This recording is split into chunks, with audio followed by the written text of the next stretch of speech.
Allow me now to change a bit the order of the program and ask Ms. Kyriakopoulou to come and talk to us about social exclusion and, of course, the role of cultural mediator in the actual Greece. And she's going to talk to us about in the actual MDM. Okay. So, 10 minutes. I can do it even earlier. So, good afternoon. My name is Konstantina Kyriakopoulou. I am a social worker and the coordinator in the Open Polyclinic of Patras in the non-governmental organization called Doctors of the World.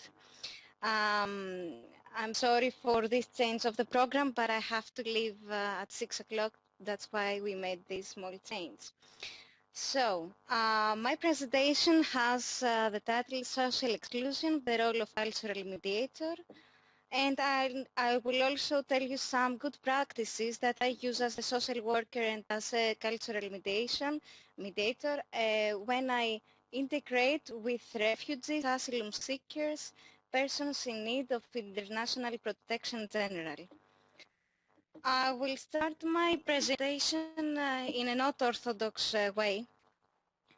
Okay, every day approximately I see about 40 to 50 people, clients in the Open Polyclinic, and every person has a specific problem.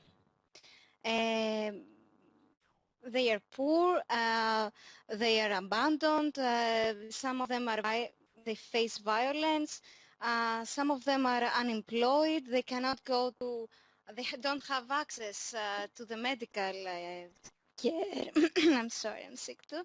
To the medical care. Some of them are victims of racist violence. So every day I always read the Human Declaration of Human Rights.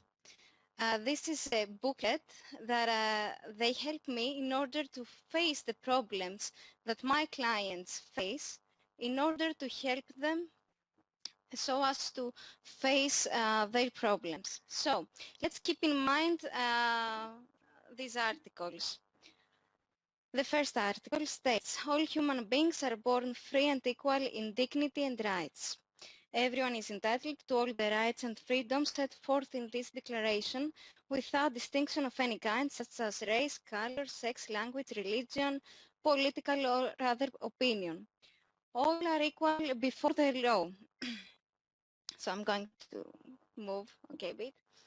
Everyone has the right to an effective remedy by the competent national tribunals for acts violating the fundamental rights granted him by the Constitution or by law. Everyone has the right to freedom of movement, a residence within the borders of each state. Okay, let's keep this in mind. Everyone has the right to leave any country, including his own, and to return to his country. Okay. Everyone has the right to seek and to enjoy in other countries asylum from persecution. Everyone has the right to freedom of thought, conscience, and religion. Everyone has the right to freedom of opinion and expression. And my favorite, everyone has the right to a standard of living adequate for health and well-being of himself and his family, including food, clothing, housing, and medical care, and necessary social services, and the right to security in the event of unemployment, sickness, disability, old age, or other lack of livelihood in circumstances beyond his control. Everyone has the right to education. Education shall be free, at least in the elementary and fundamental stages. So, we're talking about human rights and reality. Human rights is we refer to the right of work, health, welfare, social services, education, asylum, but do we face social justice to all of these sectors? Okay, my opinion is no. The existence of soup kitchens for people with specific ethnic characteristics. In Greece, we have a political party, I cannot name it, that offers food only to Greek people, not to immigrants, only to Greek people. The increasing number of homeless people due to economic reasons. We refer to Greek people, to immigrants, to refugees, people without legal papers. The rise of racist violence specific to immigrants and refugees. The exclusion of people without legal papers in Greece from the hospital and generally from the public services. We also have a law here, the law 3386 in the Article 84, paragraph 1, that exclude these people from the hospital. For example, if I'm from Afghanistan and I came here without legal papers, if I get hurt, I cannot go to the hospital because the doctor there is obliged to call the police and arrest me. So where is the social right for the hygiene, the health general? The bureaucracy and the law as an obstacle for the participation of people in education and employment may appear as isolated incidents. Nonetheless, the ever-increasing sum creates a particular context and primitive social gap which requires scientific analysis. In our daily lives, even more people need the support from the cultural mediator because of communication conflicts that lead to social exclusion. What we mean by saying social exclusion. Social exclusion is a phenomenon and a consequence of specific policies which caused gaps in society and hence disruption of cohesion, equality and therefore freedom. We could say that social exclusion is a process that individuals and groups are excluded from the social, economic and political process that has resulted in the isolation and marginalization of this target group. The provision of cultural mediation in Greece, though a state obligation, nevertheless is left in the wider friendly system and the action of NGOs. No policy to eliminate the phenomenon does exist in Greece, apart from the little money given, for example, in educational centers for the training of cultural mediators.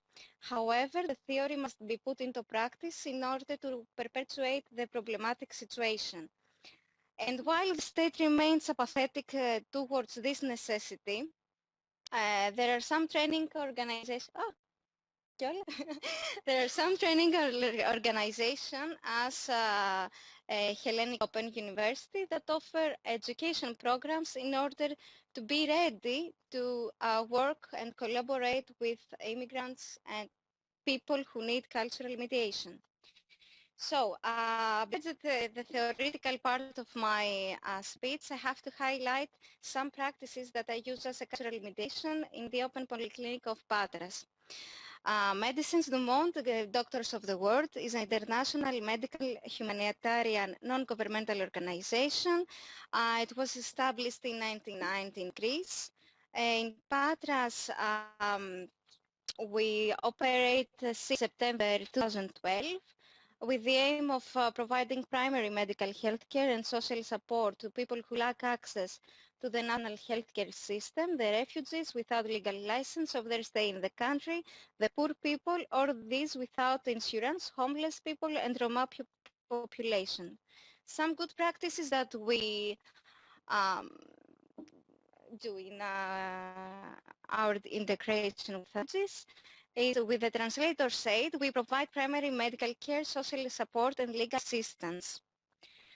Respecting the country of their origin, their cultural frame of reference, the specific needs, with active listening and empathy, we inform our clients for the obligation and rights arising from the possession of card for applying asylum, the opportunity for voluntary repatriation, and the referral to shelters.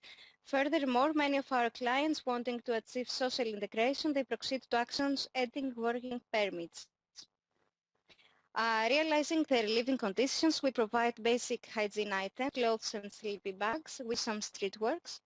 We also make campaigns and try to aware agencies and residents for the specific target group. We utilize a network of volunteers composed of doctors from various specialties to cover additional needs of the population. Considering the demands of our clients, we make proposals for the improvement of their living that will assist them in order to be totally integrated. And that is the main participate in this SONETOR project.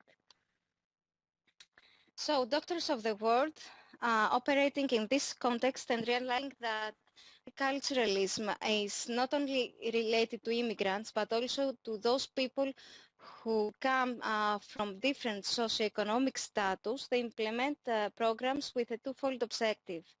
On the first side, they want to prevent multi-problematic situations and communication conflicts. And on the other side, they offer medical care to all those who are excluded from the public healthcare system. And that's all. Thank you.